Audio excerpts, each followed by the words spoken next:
C'est bon? Bien.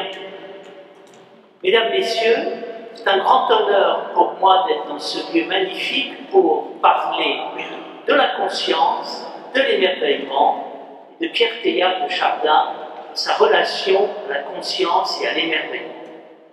Afin de pouvoir nous mettre à la hauteur de la pensée, je vous propose un petit exercice qui fait beaucoup de bien et qui va nous permettre de changer de niveau de fréquence en abandonnant un petit peu ce monde agité qui nous empêche de nous mettre à la hauteur de la pensée.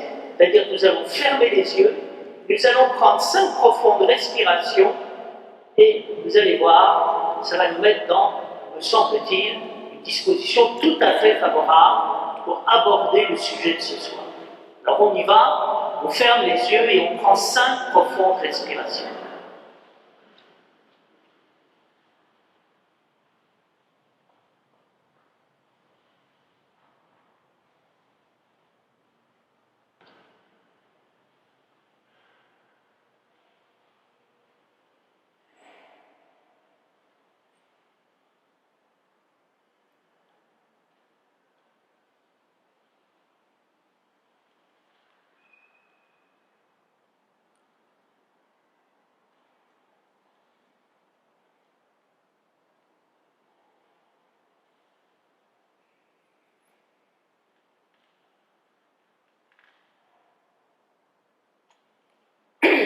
Merci beaucoup.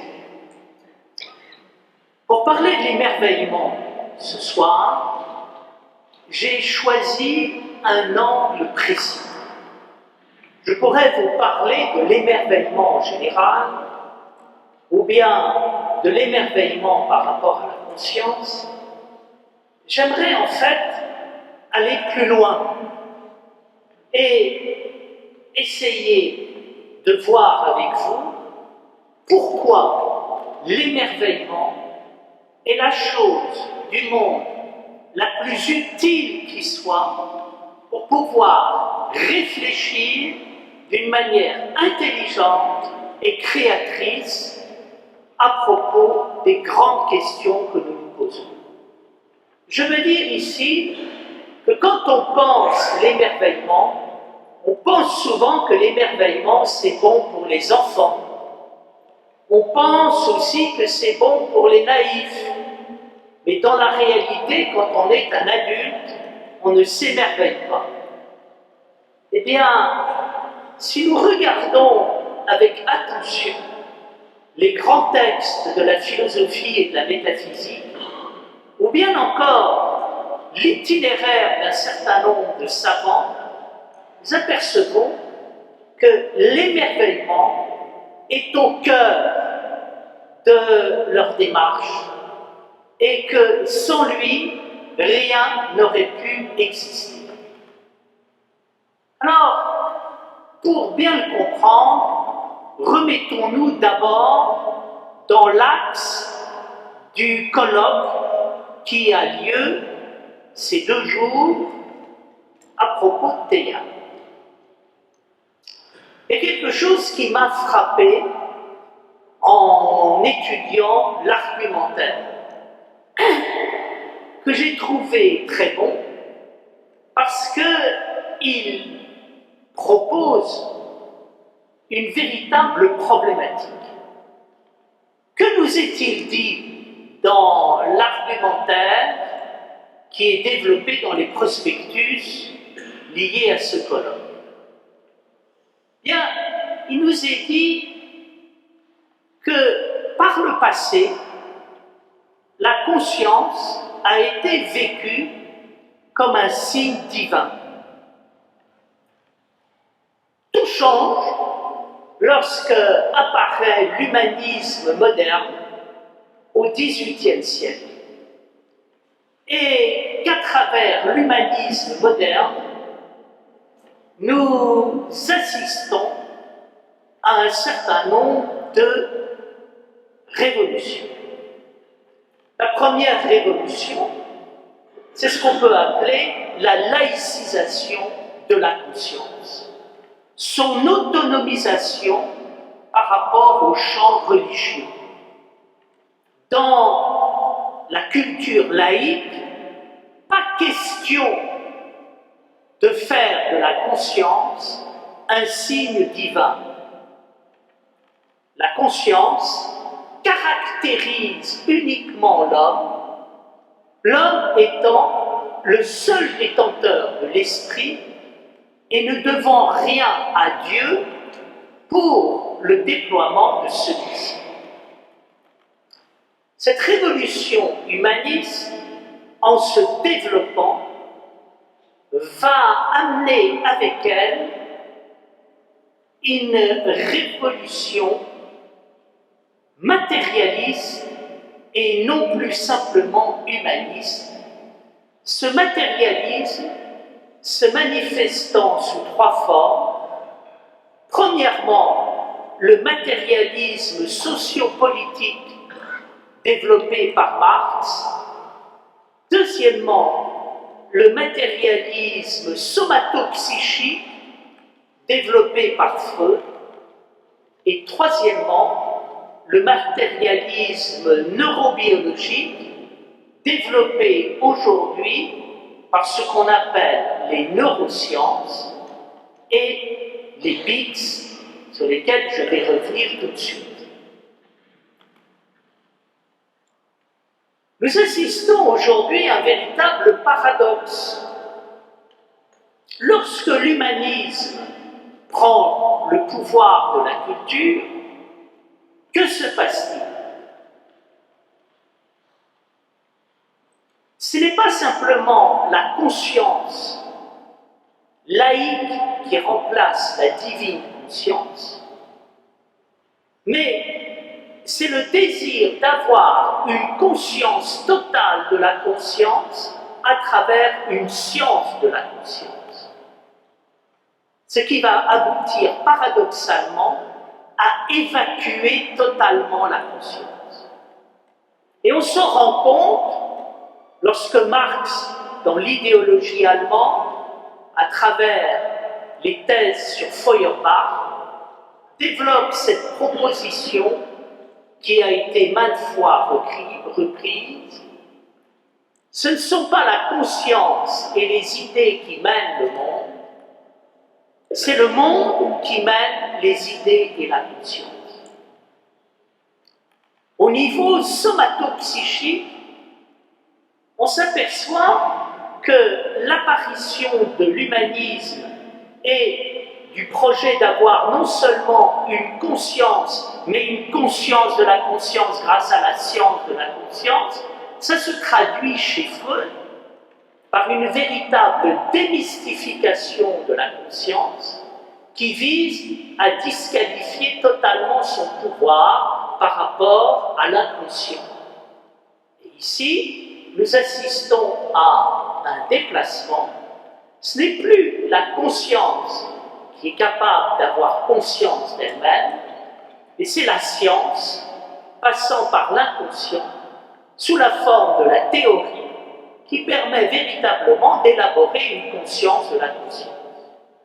Plus récemment, dans notre culture postmoderne, nous avons vu arriver ce qu'on appelle les neurosciences, qui ont comme projet de montrer qu'il n'y a pas d'indépendance de la pensée par rapport au cerveau.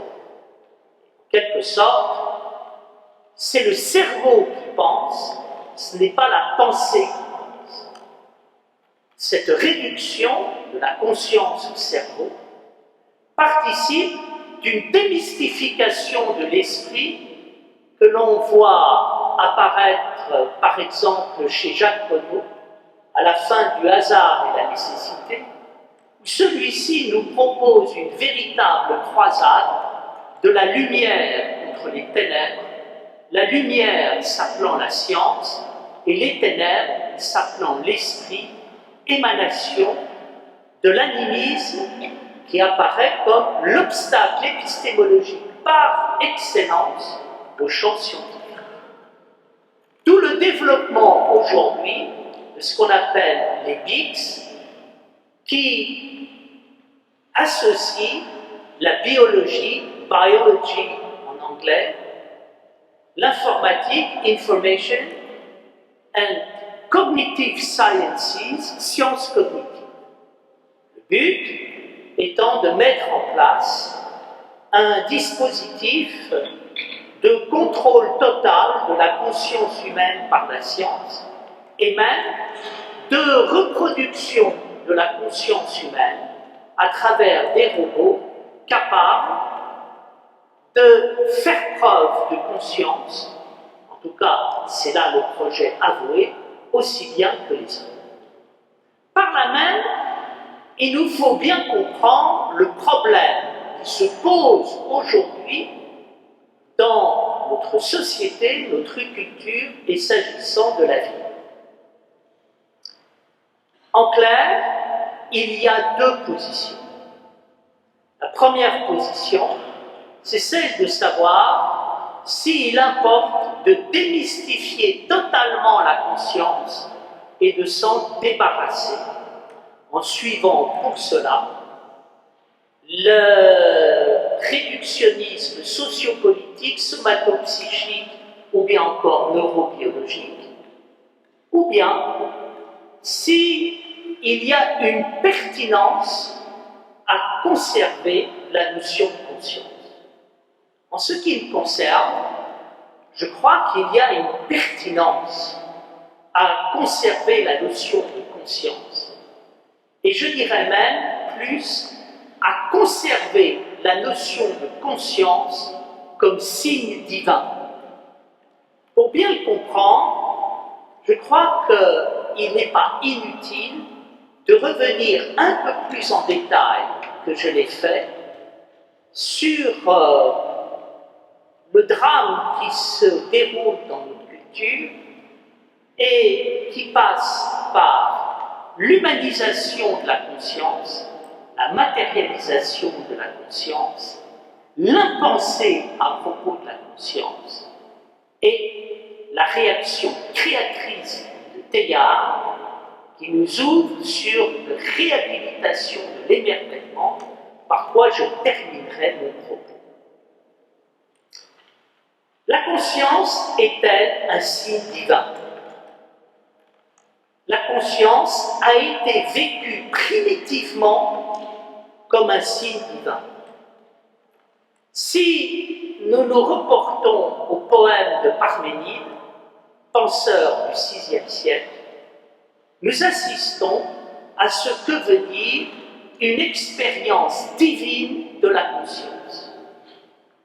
Le jeune Parménide est un jour emmené par des cavales auprès de la déesse de la vérité.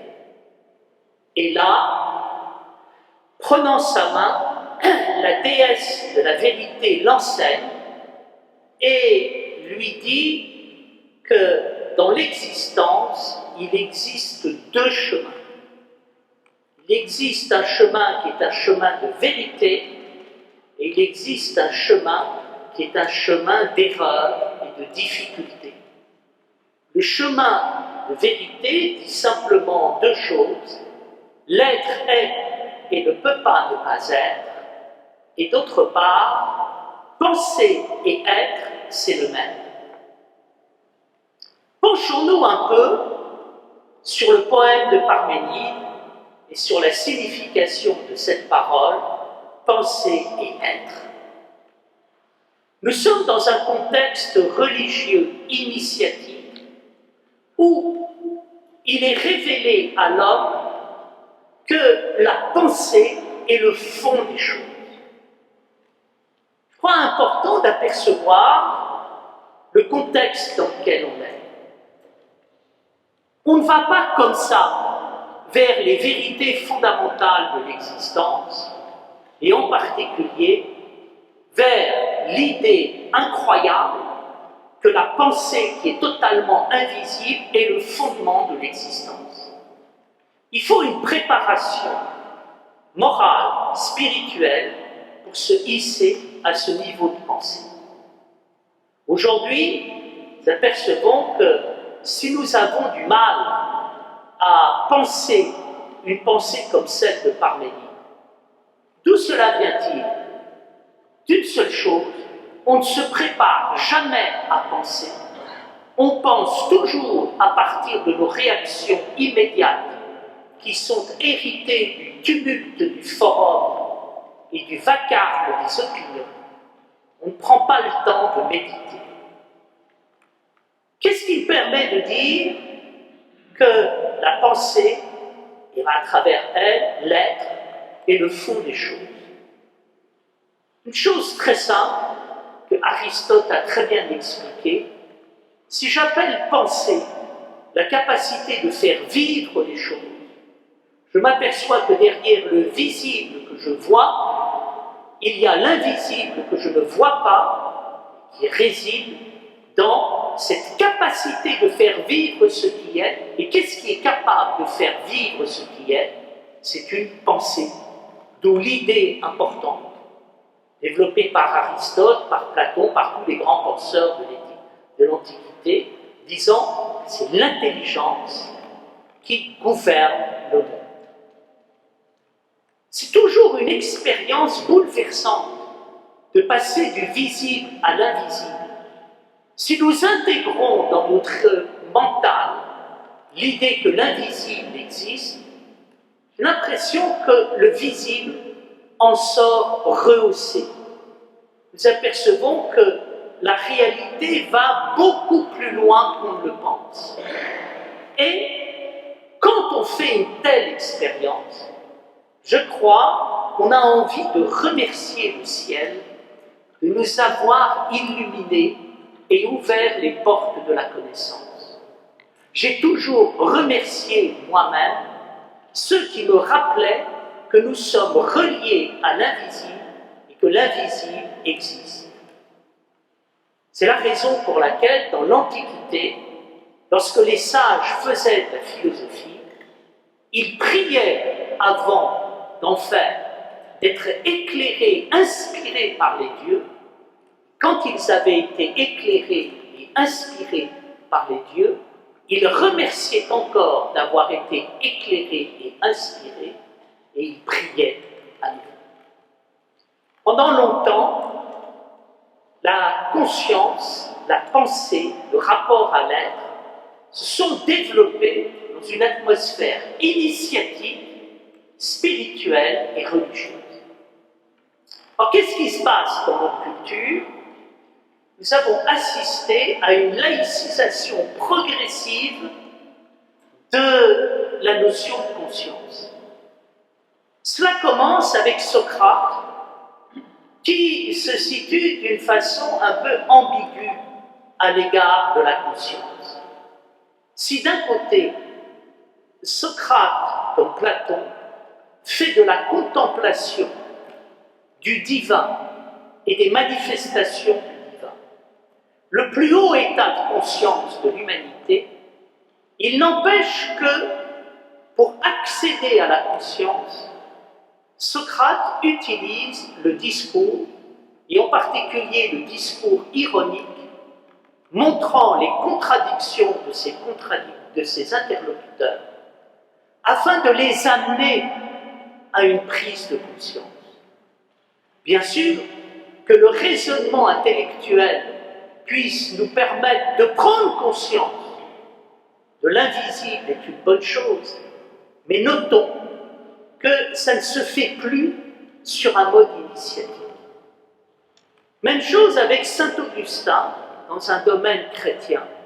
Si saint Augustin accède à un haut niveau de contemplation et nous met en relation avec un haut niveau de contemplation, néanmoins, il y a chez lui tout un trajet qui passe par le colloque intérieur et l'expérience de la culpabilité pour arriver à cette contemplation. On commence à rentrer avec Socrate et saint Augustin dans un monde qui va peu à peu se laïciser.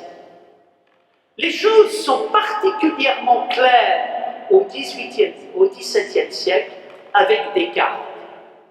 Dans les méditations métaphysiques, Descartes développe d'une façon magistrale ce que peut être la découverte d'une conscience qui ne doit strictement rien à un Dieu religieux, mais qui doit tout à un Dieu purement métaphysique.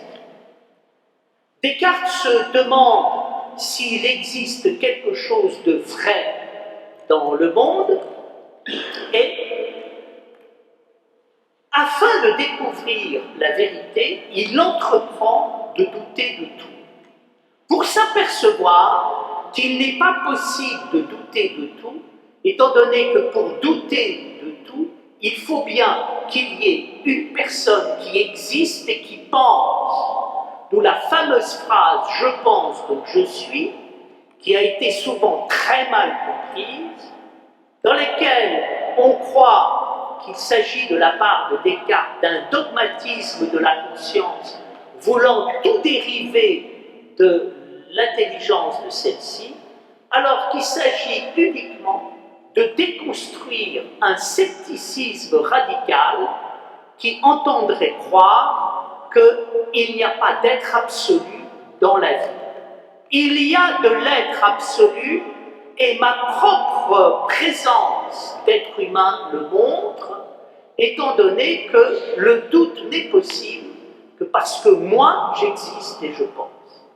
Quand Descartes va un peu plus loin et qu'il approfondit sa conscience, il découvre que celle-ci n'est pas séparable d'une conscience de sa conscience, lui donnant conscience, ce qu'il appelle la conscience divine, la conscience infinie. Qu'est-ce qu'il faut retenir de Descartes? Descartes est par excellence le penseur qui va situer les choses sur le plan de la conscience, d'une conscience humaine, cette conscience humaine étant dans un rapport avec Dieu de conscience à conscience. Nous sommes très loin de Parménide. Si Descartes nous emmène dans un très haut niveau de pensée, il n'empêche qu'il n'y a rien de religieux. Ce qui amène Descartes au niveau de la conscience et de Dieu est uniquement son itinéraire intellectuel et la puissance de son intelligence. À partir de Descartes, que se passe-t-il? À partir de Descartes, il se passe non pas simplement une révolution humaniste, mais les conséquences de la révolution humaniste. Quelles sont les conséquences de la révolution humaniste? C'est celles qui apparaissent avec la transformation religieuse, politique, politico-religieuse et politique, qui va se traduire également par une mutation au niveau des sciences. Nous apercevons que si le monde se laïcise et passe de la conscience comme signe divin à une conscience purement humaine, au sein de l'Église et du christianisme, la conscience est au cœur d'un débat fondamental qui oppose l'Église catholique et les protestants. Les marxistes cherchaient ce qu'ils appellent la détermination en dernière instance et entendaient par détermination en dernière instance l'économique et le social qui permettent de tout comprendre. Cette question de la détermination en dernière instance va opposer le catholicisme et le protestantisme à propos de l'interprétation des textes. Qui est-ce qui a en définitive l'autorité intellectuelle, morale et spirituelle pour décider ce que doit être le sens des Écritures? Est-ce que c'est le magistère, l'Église, comme le pense l'Église catholique, ou bien est-ce que c'est le protestantisme qui croit à la libre conscience pour pouvoir juger du sens des textes? Le monde occidental se divise sur cette question et constatons qu'on voit apparaître, à côté de la laïcisation de la religion, on voit apparaître une autonomie religieuse de la conscience à propos des textes sacrés. Cette autonomisation de la conscience s'approfondit avec le développement de la modernité, où il s'agit de faire intervenir la conscience humaine pour tout. Lorsque Kant définit ce que sont les Lumières au XVIIIe siècle, il se rapporte à cette formule « sapere aude », ose savoir. Et que nous dit Kant à propos de la conscience? Il nous dit que l'homme n'a pas besoin de directeur de conscience pour pouvoir penser. Il peut apprendre à penser tout seul. Pourquoi? Parce que penser, c'est penser par soi-même, et penser par soi-même, c'est apprendre tout seul à se relever quand on tombe. La pensée, la conscience, est à elle-même son propre juge, et à la place de la personne divino-humaine qui, dans l'Antiquité ou bien encore dans le christianisme, caractérisait la personne, se substitue le sujet législateur qui est pour lui-même juge et partie. Cette vision de la conscience toute puissante se développe à travers l'humanisme moderne, que ce soit celui de Alain ou bien encore celui de Sartre, et qui est encore le nôtre. Aujourd'hui, nous sommes dans un monde qui rejette totalement toute relation entre Dieu et la conscience. En ne supportant pas le religieux, pourquoi? Parce que le religieux est synonyme d'un Dieu qui veut nous imposer quelque chose. Et les consciences libres que sont Sartre et Alain refusent que quoi que ce soit impose quelque chose, et en particulier que Dieu impose quelque chose. Ce qui fait que on est responsable pour ça quand on est une pure conscience détachée de Dieu. Mieux encore, on est responsable quand on n'est pas simplement autonome, mais quand on est enraciné dans l'autonomie de sa conscience.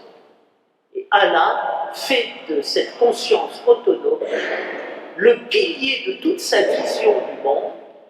Pour dire les choses très simplement, c'est la conscience ou bien le fanatisme religieux et la dictature idéologique. C'est, comme le dit Alain, le citoyen ou bien les pouvoirs. Que voyons-nous donc dans notre histoire? Au fur et à mesure des siècles, une séparation totale entre la conscience et Dieu. Avec Parménide, nous sommes dans une expérience initiatique religieuse de la conscience.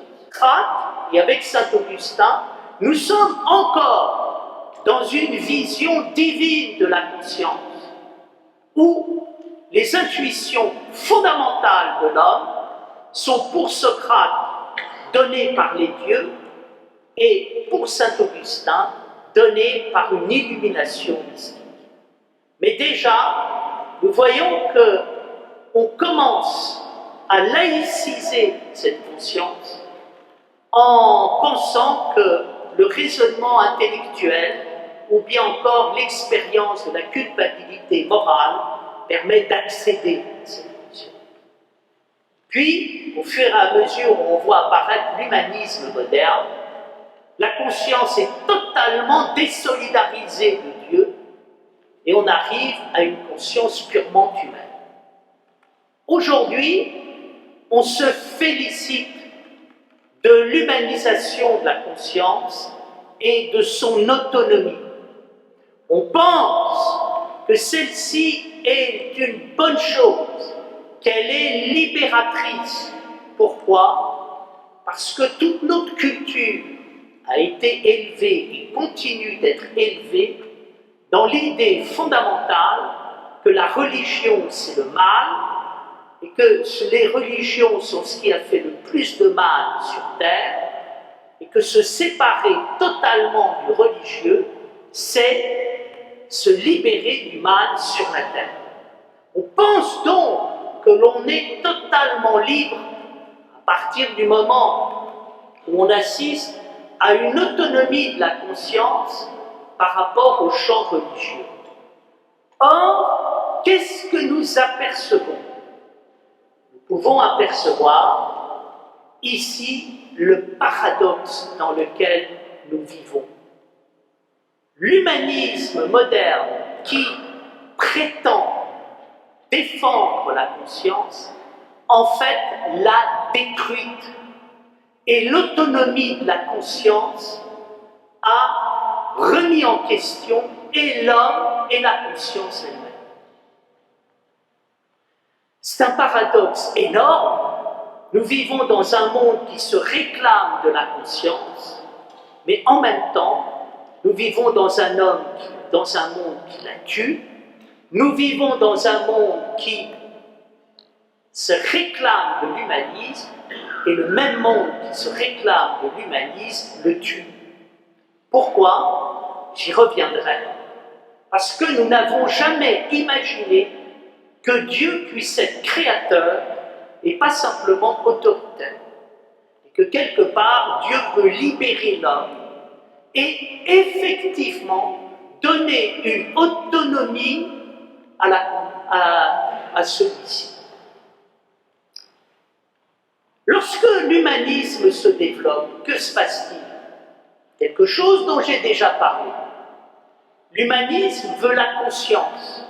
Mais l'humanisme ne veut pas simplement la conscience, il veut la conscience totale de l'homme par l'homme et sur l'homme, à laquelle il entend parvenir par la science. À ce titre, à quoi assistons-nous dans la culture? Nous assistons à un tournant de la culture qui passe de l'humanisation de la conscience à sa matérialisation. J'ai parlé de la matérialisation sociopolitique, de la matérialisation somatopsychique et de la matérialisation neurobiologique. Je crois que c'est important de comprendre ce qui est en jeu. Michel Foucault, en 1967, a très bien compris le paradoxe de l'humanisme moderne et comment cet humanisme moderne est intrinsèquement autodestructeur. La question est très simple. Lorsque l'homme veut maîtriser l'homme, et lorsqu'il parvient à le maîtriser totalement, nous assistons à un paradoxe vertigineux. Au moment où l'homme maîtrise totalement l'homme, donc au moment où l'homme est dans une toute-puissance absolue, l'homme n'existe plus. La preuve, si je veux maîtriser l'homme et comprendre l'homme, je vais comprendre l'homme par ce qui le détermine, et si j'essaye de comprendre l'homme par ce qui le détermine, je m'aperçois que l'homme disparaît. Par exemple, si j'explique que l'homme est le résultat du déterminisme social et économique qui s'exerce sur lui, je vais dire quoi? Que l'homme n'a pas de valeur intrinsèque, il est une pure production historique et culturelle et idéologique. L'homme maîtrise l'homme, il permet parfaitement de comprendre d'où vient l'homme, mais au moment où il permet de comprendre d'où vient l'homme, l'homme disparaît. Claude Lévi-Strauss, dans l'anthropologie structurale, en était parfaitement conscient, puisqu'il disait la condition des sciences humaines, c'est l'élimination de l'homme. Si nous voulons comprendre l'homme, il est absolument indispensable de le faire disparaître, c'est-à-dire de faire disparaître l'homme comme un être qui aurait une réalité par lui-même. Ce qui est vrai du point de vue de la matérialisation socio-économique se retrouve du point de vue de la matérialisation somato-psychique, puisque la conscience de l'homme n'a de sens que si je dérive la conscience des ressorts inconscients qui sont à l'intérieur de l'homme, et en particulier du jeu de relations qu'il peut y avoir entre le ça, le moi et le surmoi, qui fait de la conscience un effet. Les sciences sociales font de la conscience un effet des relations sociales. La psychanalyse fait de la conscience un effet des relations affectives et inconscientes que l'homme peut entretenir avec ses semblables. Et ceci se reproduit au niveau de la neurobiologie, où on s'aperçoit qu'il est totalement illusoire de penser que l'homme a une autonomie au niveau de sa pensée, étant donné que la clé de la pensée se trouve dans le cerveau. Autrement dit, nous assistons à une dissolution progressive de l'autonomie humaine, et ce qui prétendait conférer une liberté à l'homme par la conscience, en fait, l'a totalement supprimé. Ce qui est étonnant, c'est ce paradoxe, mais ce paradoxe n'est pas séparable d'un autre paradoxe. Lorsque, sous prétexte de bien comprendre l'homme et de le maîtriser, on matérialise celui-ci, curieusement, on bascule dans un idéalisme. Regardez autour de nous les trois notions qui permettent de comprendre l'homme.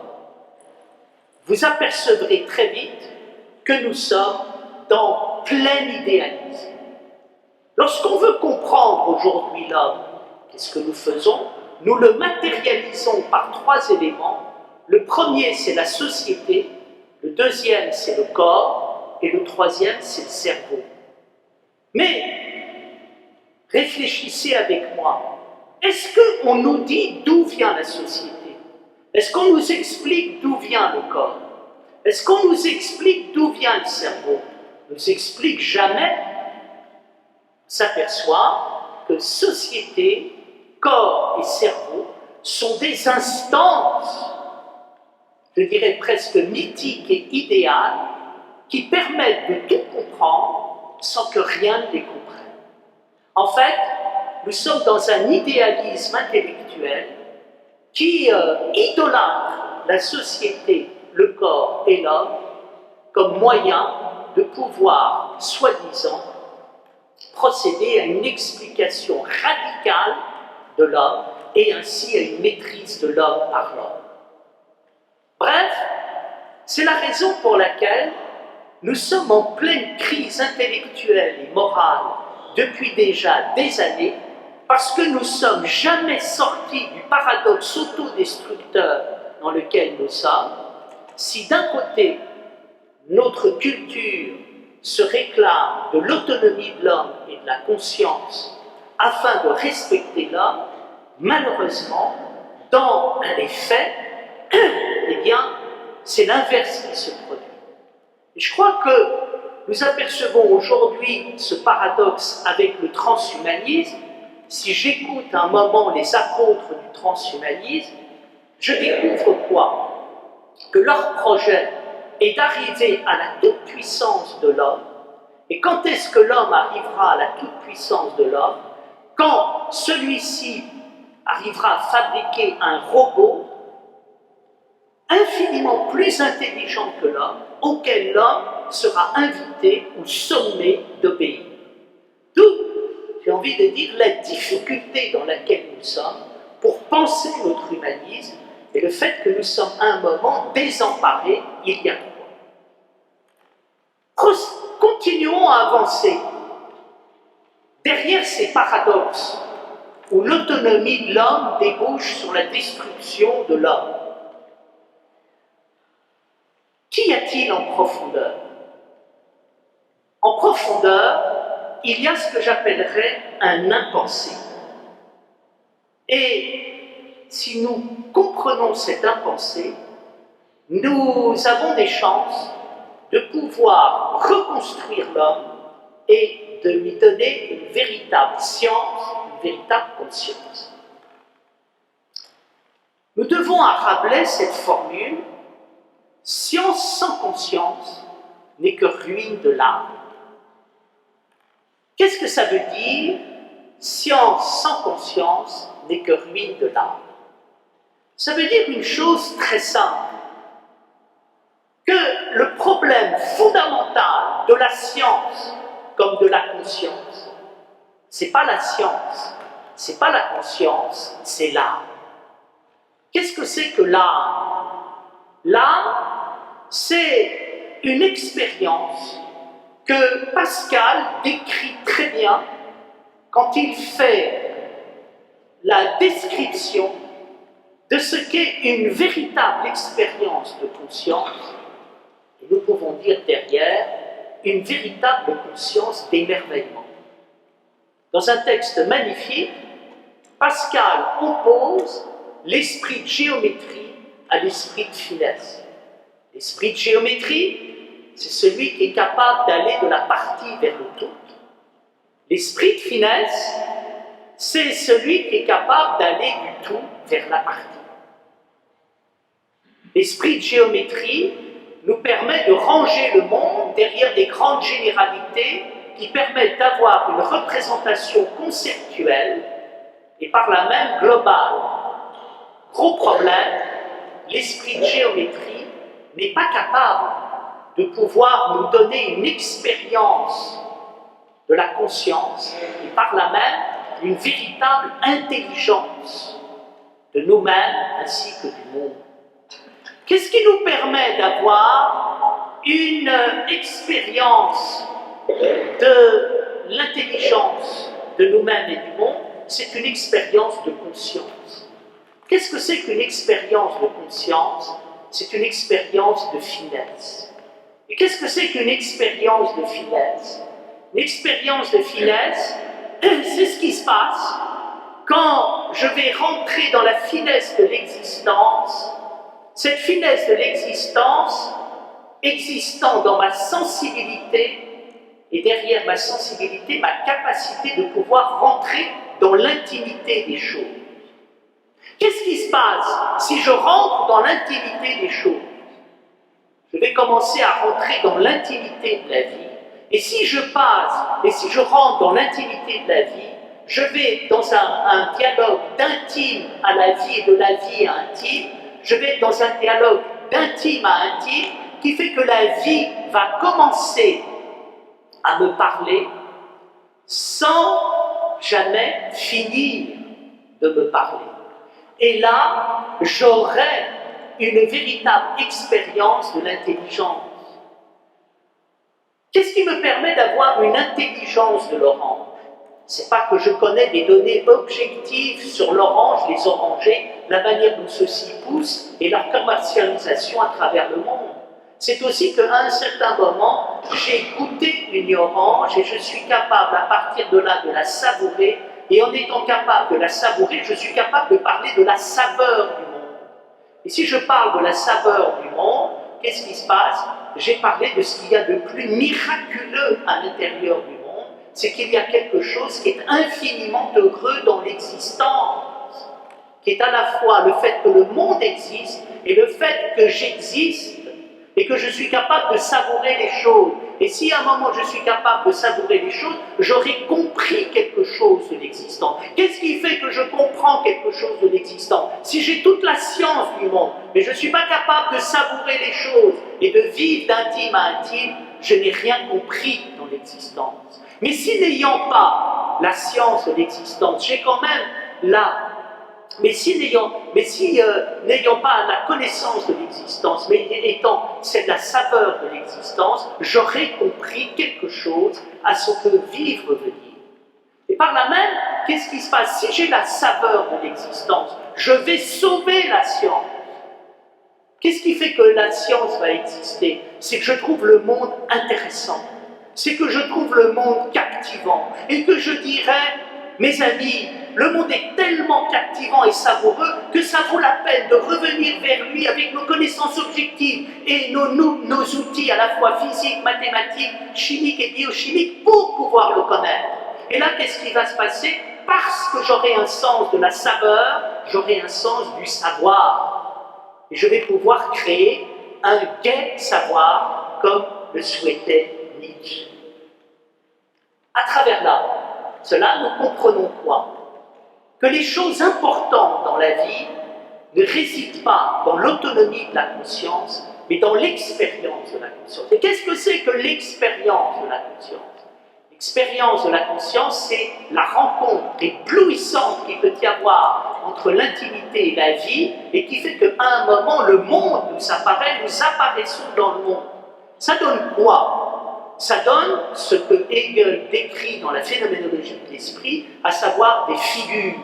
Qu'est-ce que c'est que des figures? Des figures, c'est ce qui se passe quand à un moment on vit pleinement la réalité, et tout d'un coup on se rend compte qu'il y a du grandiose à l'intérieur de la réalité. Si nous regardons autour de nous les différentes activités des hommes, à un certain moment c'est grandiose.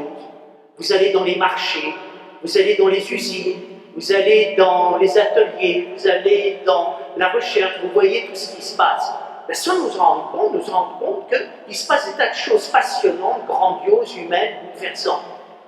Tout à fait curieux, mais une fois, allant à l'hôtel Drouot, regardant ce monde des commissaires-priseurs, eh bien j'avais le sentiment d'avoir affaire à un monde balsacien. Je me disais, c'est quand même extraordinaire, ce monde qui est balsacien, et je pense qu'on pourrait aller à Rungis et à l'ouverture du marché le matin, et puis on verrait les poissons, on verrait la viande, on verrait les légumes, on verrait les fruits, et on verrait tout ce monde extraordinaire qui vit autour de ça. Et là, nous sommes quoi? Nous sommes dans les relations entre l'intime et d'autre part la vie. Nous sommes dans quelque chose qui est grandiose de la vie. Et quand on est dans quelque chose qui est grandiose de la vie, là, on a envie de revenir vers les mathématiques, la physique, toutes les sciences objectives pour pouvoir mieux comprendre ce monde. Mais allons un peu plus loin. Expérience de présence, expérience de figure, et derrière l'expérience de la figure et l'expérience de la présence, nous avons l'expérience de ce que Merleau-Ponty appelle la chair. Qu'est-ce qui manque à notre culture? Ce qui manque à notre culture, c'est ce que décrit Merleau-Ponty quand à un moment, il essaye de comprendre ce qui se passe dans les vraies expériences que nous faisons de conscience et de l'existence, ces vraies expériences étant les expériences de l'art. Qu'est-ce que c'est que l'expérience de l'art? L'expérience de l'art, c'est la rencontre entre un élément objectif et un élément subjectif qui va déboucher sur un événement phénoménal qui va être l'expérience de la vision, et derrière la vision, l'expérience de la perception. Je regarde un tableau, et tout d'un coup, je suis lucide, conscient. Et si je suis vraiment conscient et que je vis l'expérience de ce tableau, qu'est-ce qui va se passer? Le tableau va commencer à vivre à l'intérieur de moi. Et moi, je vais vivre à l'intérieur du tableau. Et puis, la rencontre entre moi et le tableau va commencer à se vivre. Et qu'est-ce qui va se passer quand elle va se vivre? Je vais avoir une véritable expérience de la vision du tableau et je vais vivre quelque chose qui est de l'ordre de la conscience fondamentale présente à elle-même. Je vais voir que je vois. Je vais m'apercevoir que je m'aperçois. Les anciens nommaient cela du très beau terme d'aperception. Je m'aperçois de quelque chose.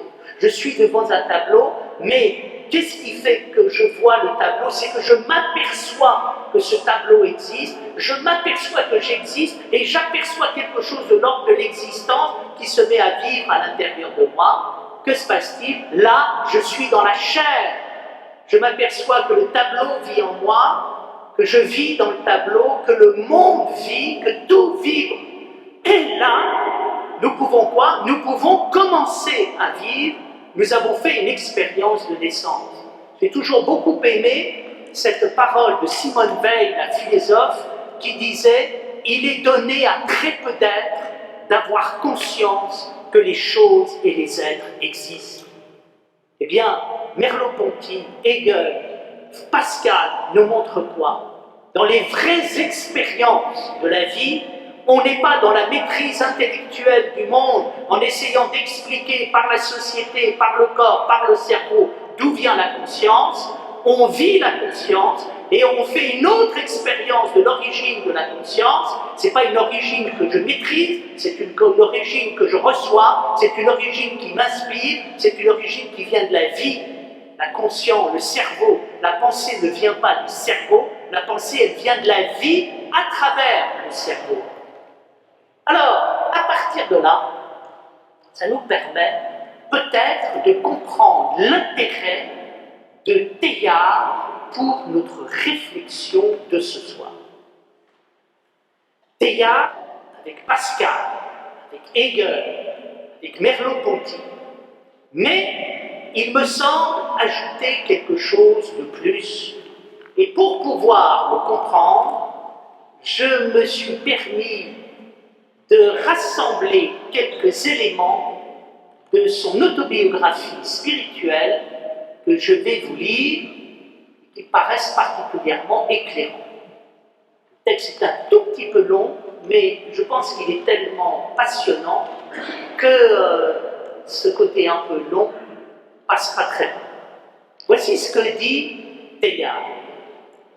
Je n'avais certainement pas 6 ou 7 ans que je commençais à me sentir attiré par la matière, et plus exactement par quelque chose qui luisait en son cœur. Je me retirais dans la contemplation, dans la possession, dans l'existence savourée de mon Dieu de fer. Rien au monde n'était plus dur, plus lourd, plus tenace, plus durable que cette merveilleuse substance saisie sous une forme aussi pleine que possible. La consistance, telle a été indubitablement pour moi l'attribut fondamental de l'être. Tout au début de ma vie consciente, je cherchais pour atteindre la solidité vers laquelle me poussait mon besoin natif de plénitude, captant l'essence de la matière sous ses formes les plus pesantes. C'est sous l'effet d'un attrait pour le monde des pierres qu'un élargissement définitif se produisit au fin fond de ma vie intérieure. Le métal tendait à me maintenir attaché à des objets manufacturés. Par le minéral, je me trouvais engagé en direction du planétaire. Je m'éveillais à la dimension de l'étoffe des choses. Subtilement, la conscience que j'avais poursuivie dans le dur commença à m'apparaître comme un élémentaire partout répandu. Éveil et épanouissement d'un sens dominant et victorieux du tout à partir du sens de la consistance. Éveil au sens avec un S majuscule et à la vie cosmique avec un V majuscule. Toutefois, semi-accessoirement, naquit l'attrait de la nature végétale et animale. Je fus alors initié à ces grandeurs que sont la matière, la vie et l'énergie, ces 3 couronnes de ma vision et de ma béatitude intérieure. L'appel que j'avais ressenti pour la matière me poussa à aller en son cœur, là où les choses supramatérialisent. D'une façon insidieuse, je sentis prendre pied en moi, un fond de communion tangible avec tout. Je me mis alors à sentir, sous la forme d'une présence, la conscience d'une dérive ontologique de l'univers. Une telle dérive n'est pas possible, elle n'est pas paisible, elle tord au contraire l'étoffe des choses en allant du plus simple au plus complexe. reconnu et admis le grand principe fondamental de l'arrangement maximum de la matière, intensifie le plus possible la montée irréversible de la conscience à la surface de la Terre. Il me semble de ce fait qu'un être universel voit le jour dans la nature sous la forme non seulement de l'ultra-matériel, mais de l'ultra-vivant. Ceci donne sens à l'évolution qu'il faut voir comme un vaste enroulement psychogénique de la matière sur elle-même, faisant naître une prodigieuse spirale. À la racine de l'évolution se trouve une disposition primordiale de la substance cosmique à s'arranger et à s'enrouler sur elle-même. En cours de route, un point critique déclenche l'apparition de l'être humain avec le cortège entier de ses propriétés spécifiques. Enfin, par effet de réflexion, on voit apparaître une exigence de complète inaltérabilité. Depuis longtemps déjà, je pressens l'existence d'un pôle de consolidation irréversible de l'univers.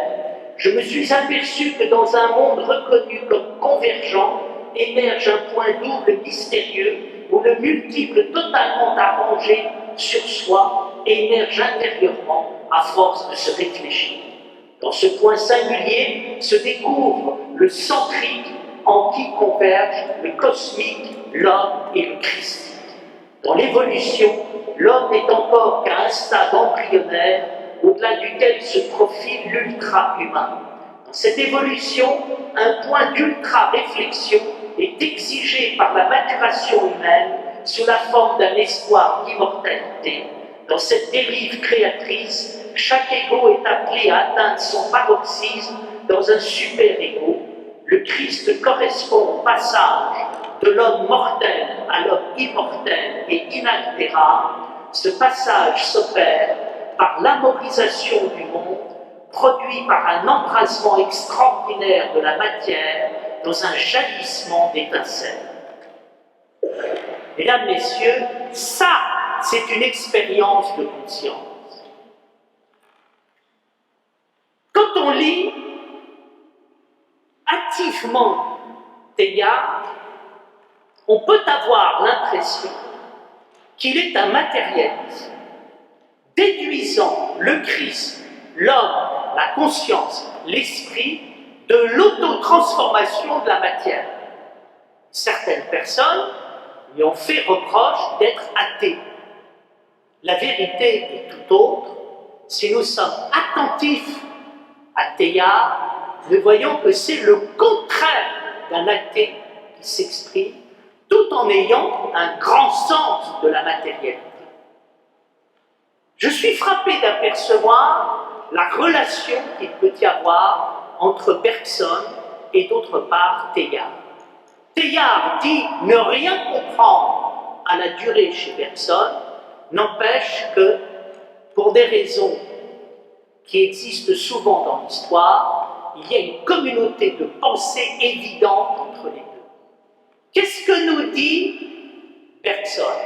Bergson nous dit que pour pouvoir comprendre quelque chose à la nature, il faut partir de l'expérience intérieure.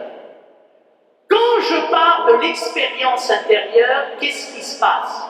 Je vais faire l'expérience de la sensibilité, finesse chez Pascal, de la présence, de la chair des choses, que l'on retrouve chez Hegel, Merleau-Ponty. Et on débouche sur quoi? On débouche tout d'un coup sur l'apparition d'un univers en expansion. Parce que j'ai une vie intérieure, je m'aperçois que ce que je vis de la vie devient de plus en plus multiple, de plus en plus divers, de plus en plus profond, de plus en plus complexe. Et je fais l'expérience de quelque chose qui progresse à travers la diversité. Je fais l'expérience de l'un à travers le multiple. Qu'est-ce que nous trouvons chez Teilhard? Exactement la même chose. D'où part-il dans le texte que je viens de vous lire? Il parle de son expérience d'enfant. Tout commence non pas dans l'expérience abstraite de quelqu'un qui voudrait réduire la nature à son intellect. Tout commence dans une expérience concrète d'un enfant qui trouve la matière captivante et en particulier le fer fascinant. Et qu'est-ce qui se passe?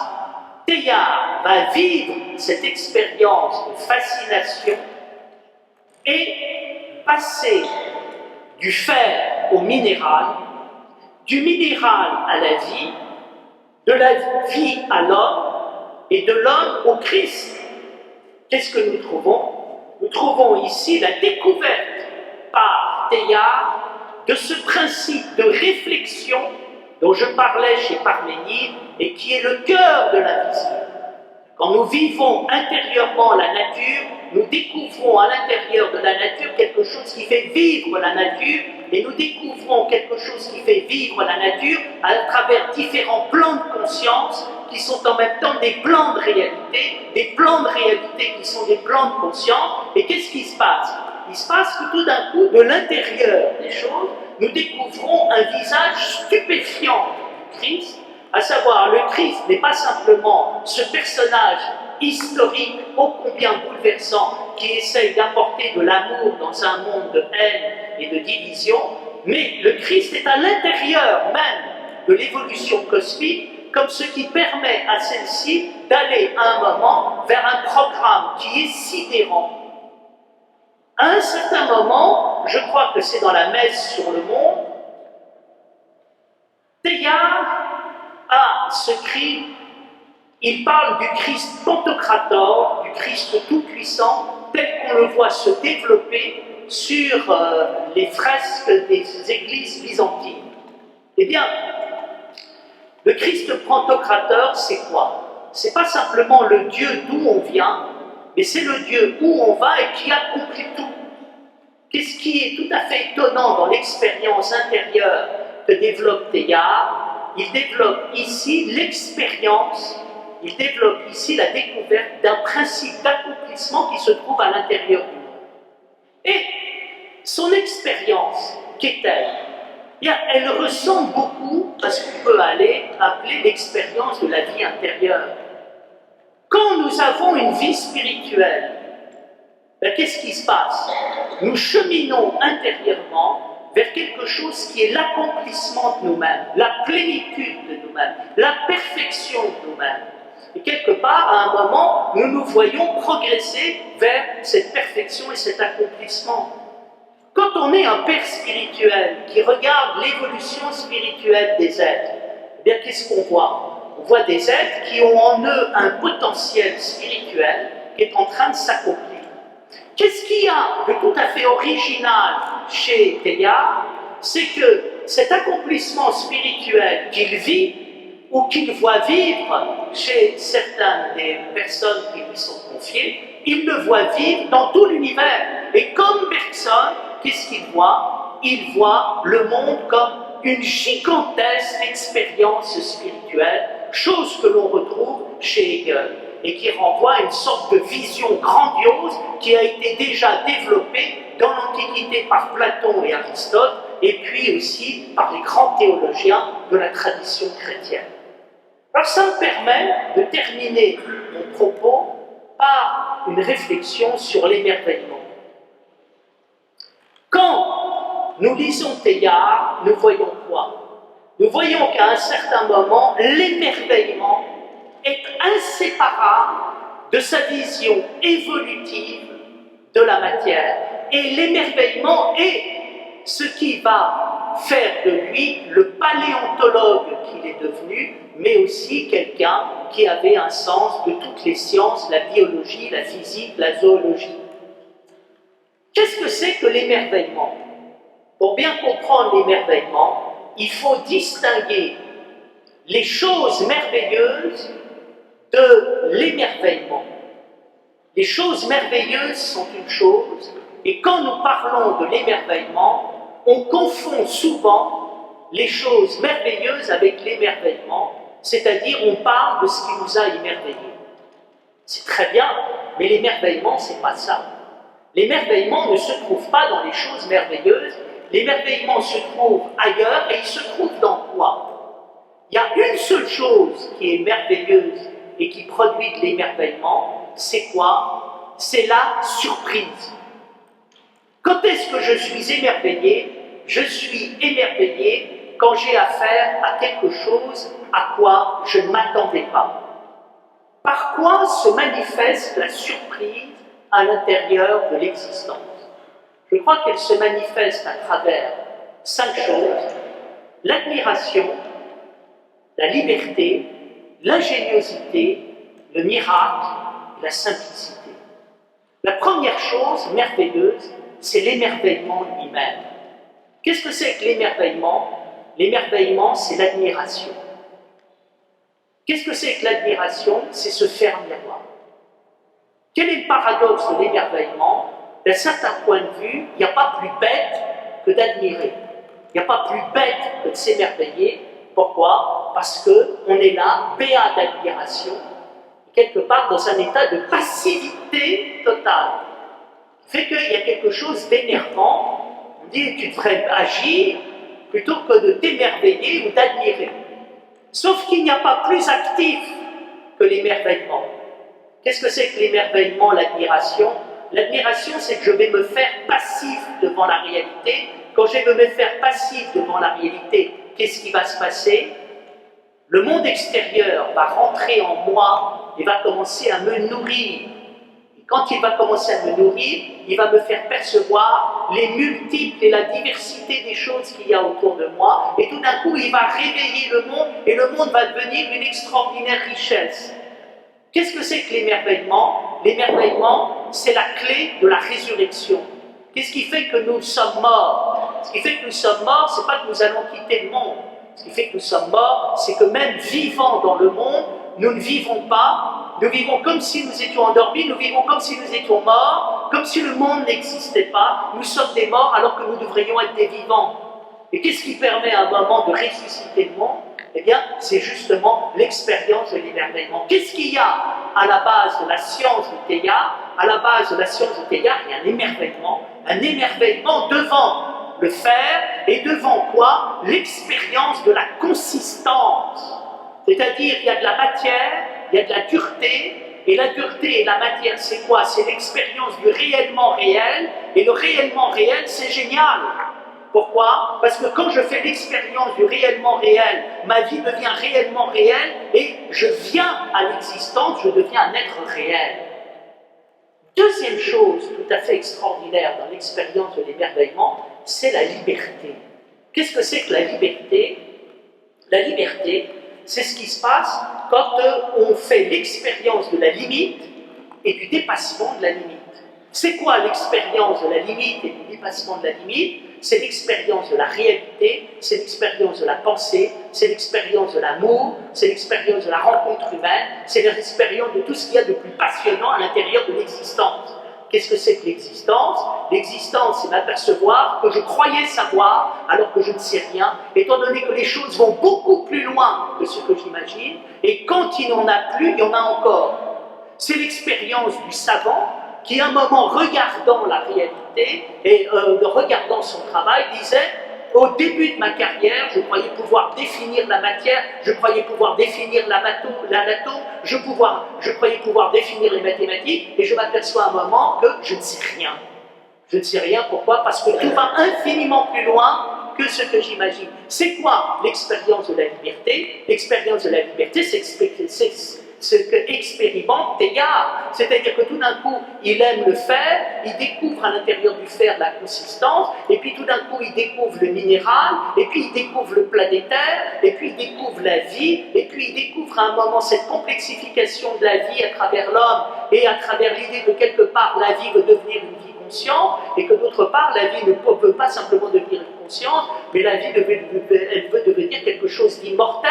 Et puis tout d'un coup, il entend parler du Christ, et il met en relation ce qu'il vit avec le Christ, et tout d'un coup, comme il le dit, tout s'embrase. Et là, on s'aperçoit qu'on est dans la totale cohérence du point de vue de la description d'un monde complexe, et en même temps, on est totalement dans l'émerveillement. Troisièmement, il y a quelque chose d'extraordinaire, c'est l'ingéniosité. L'ingéniosité, c'est quoi? C'est fou ce que les hommes sont capables de faire avec la technique, avec la capacité de pouvoir à un moment voir les choses sous différents angles et surtout d'être capable d'en tirer parti. Et quelque chose que j'aime bien chez Descartes, c'est lorsque Descartes dit « utilisez votre bon sens ». Et quelque part, utilisez votre cerveau. C'est très bien de mettre en relation la pensée avec le cerveau, et quand c'est bien fait, c'est vrai que c'est absolument passionnant. C'est vrai que les neurosciences, lorsqu'elles sont intelligemment produites, disent des choses prodigieuses. C'est vrai que tout ce que nous pensons s'engramme à l'intérieur du cerveau et qu'il y a des relations entre l'engrammation de ce que l'on pense et le cerveau qui sont tout à fait prodigieuses. Mais ce qui est encore plus extraordinaire, ce n'est pas simplement de décrire le cerveau, c'est de l'utiliser, d'en tirer parti et d'être capable à un moment de faire preuve d'ingéniosité. Et d'ingéniosité, nous apercevons qu'ici, nous sommes au cœur de ce qu'on appelle le principe de l'économie, qui est l'art de la maison. L'art de la maison, c'est quoi? C'est de savoir recycler les choses et de devoir, à un moment, d'une manière très ingénieuse, fabriquer des solutions. Nous sommes aujourd'hui dans un monde absolument passionnant. Pourquoi? Puisque nous vivons la transition énergétique, nous sommes obligés de faire autrement pour pouvoir vivre la même chose. Et qu'est-ce que nous voyons? Nous voyons quasiment tous les jours des nouvelles inventions apparaître, totalement merveilleuses, extraordinaires, qui permettent une économie d'énergie tout à fait prodigieuse. Donc, je crois à l'émerveillement par rapport à l'ingéniosité, et nous voyons ici un moyen de récupérer la mécanisation et la machine à l'intérieur du monde. On peut à un moment réduire le monde à la machine et exercer une violence de la machine sur la vie, mais on peut trouver un extraordinaire émerveillement devant la grande mécanique du monde et la capacité qu'il y a dans notre corps et dans la vie autour de nous d'une extraordinaire ingéniosité capable de faire vivre les choses. Enfin, il y a également des miracles. Qu'est-ce que c'est que les miracles? Les miracles, c'est la capacité qu'on a de pouvoir traverser les grandes épreuves de la vie, que sont le mal, la souffrance et la mort. Qu'est-ce qui se passe? Il se passe que par certaines paroles, on peut donner à des personnes non pas simplement la capacité de ne pas mourir, de ne pas souffrir et de ne pas avoir mal, mais mieux encore, la capacité de vivre et d'être plus fort que le mal, la souffrance et la mort, en étant capable de traverser ceci. C'est la même raison, et là, nous apercevons quoi? Nous apercevons qu'il y a le miracle de certaines paroles, de certaines pensées, qui sont les paroles divines, qui permettent de ressusciter les hommes, et à un moment de les remettre sur pied. Et puis le dernier point, peut-être le plus beau, peut-être le plus magnifique de tous, c'est ce qu'on appelle la simplicité. Qu'est-ce que c'est que la simplicité? La simplicité, c'est la merveille de l'existence, la merveille de la joie, la merveille de l'amour, la merveille de la liberté, la merveille qui a un moment étonné tous les anciens. Toute ma vie, j'ai entendu dire les intellectuels qu'il n'y avait pas d'en soi, qu'il n'y avait pas d'absolu, que tout était relatif. Eh bien non, il y a de l'en soi, il y a de l'absolu. Et l'absolu est au cœur de la vie. Il y a 4 expériences qui le montrent. D'abord, c'est très simple, c'est la vie elle-même. Il s'avère qu'il y a quelque chose d'étonnant, le simple fait de vivre est quelque chose de passionnant, et en tant que tel, porteur d'une valeur intrinsèque.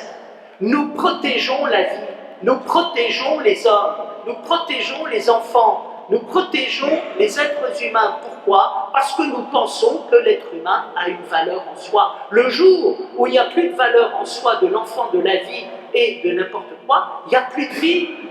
Et là, nous sommes devant quoi? Nous sommes devant la métaphysique, nous sommes devant la transcendance. C'est quoi l'expérience de Teilhard? L'expérience de Teilhard, c'est le faire. Et tout d'un coup, dans le faire, il y a de la consistance, il y a de l'être, et tout d'un coup, il découvre que l'en-soi est en train de lui parler. Mais c'est quoi l'en-soi? L'en-soi, c'est la part divine, la part céleste, qui vient parler à travers la terre. Et ça nous donne quoi? Ça nous donne l'expérience de la joie. Qu'est-ce que c'est que l'expérience de la joie? C'est ce qui se passe quand à un moment je vis le fait de vivre, et à un moment je n'ai pas besoin d'autre chose pour vivre. J'ai toujours pensé que l'homme grec, qui était recherché par les Grecs, c'était l'homme kalos kagaton, l'homme qui est bel et bon, Et qu'est-ce que c'est que l'homme bel et bon? C'est l'homme qui n'a pas besoin des richesses de ce monde extérieur, parce qu'il a les richesses du monde intérieur, et il est tellement riche qu'il est beau à voir, il rayonne, et on vient autour de lui pour apprendre à se détacher à son contact. Et ça débouche sur quoi? Ça débouche sur l'expérience de la liberté. Qu'est-ce que c'est que l'expérience de la liberté? C'est l'expérience de l'en-soi où quelqu'un est libre parce qu'il est libre, il est vivant parce qu'il est vivant, il est intelligent parce qu'il est intelligent, c'est-à-dire qu'il a découvert à un moment qu'il y a en chaque chose un principe qui est à lui-même son propre principe de création. Et ça débouche sur quoi? Ça débouche sur l'expérience de l'amour. Qu'est-ce que c'est que l'expérience de l'amour? C'est ce qui se passe quand j'aime quelqu'un, et quand j'aime quelqu'un, sa simple existence me comble. La plus belle parole d'amour, c'est ce qu'on peut dire à quelqu'un quand on dit « je te remercie d'exister, et pour moi, ta simple existence m'enchante ». Que tu sois ma femme chérie, que tu sois mes enfants adorés, ou que tu sois mes amis bien-aimés. Donc qu'est-ce que nous voyons là? Nous voyons que cette expérience, c'est quoi? C'est la véritable science. C'est-à-dire que ça ne nous empêche pas de décrire le monde, ça ne nous empêche pas de convoquer des savoirs pour pouvoir aller au banquet de la connaissance, c'est au contraire ce qui motive celle-ci. Ça veut dire quoi? Ça veut dire qu'à un moment, nous sommes aujourd'hui dans une période extrêmement heureuse. Pourquoi est-ce que nous sommes dans une expérience heureuse? Parce que nous sommes dans une expérience catastrophique. Qu'est-ce que c'est que la catastrophe? La catastrophe, c'est que nous avons détruit la conscience et que la conscience n'intéresse plus personne. Pourquoi elle n'intéresse plus personne? Parce qu'on ne l'a pas vécu. C'est ça qui est réconfortant. La conscience a été détruite, mais la vie n'a pas été détruite et la conscience peut ressusciter. Moi, je pense qu'il faut se servir de ce colloque pour ressusciter la conscience et la rendre passionnante. Il n'y a qu'un seul truc qui permet de ressusciter les morts et la vie intellectuelle. L'autre jour, quelqu'un m'a dit « Est-ce que vous pouvez résumer votre pensée en une phrase ?» Oui, je peux résumer ma pensée en une phrase et je vous la livre. Je pense que c'est un merveilleux principe méthodologique qui permet à un moment d'ouvrir toutes les portes de la connaissance et de la vie. C'est très simple. Mesdames, Messieurs, la vie est tellement extraordinaire que nous n'avons encore rien vu. Attachez vos ceintures, part en voyage.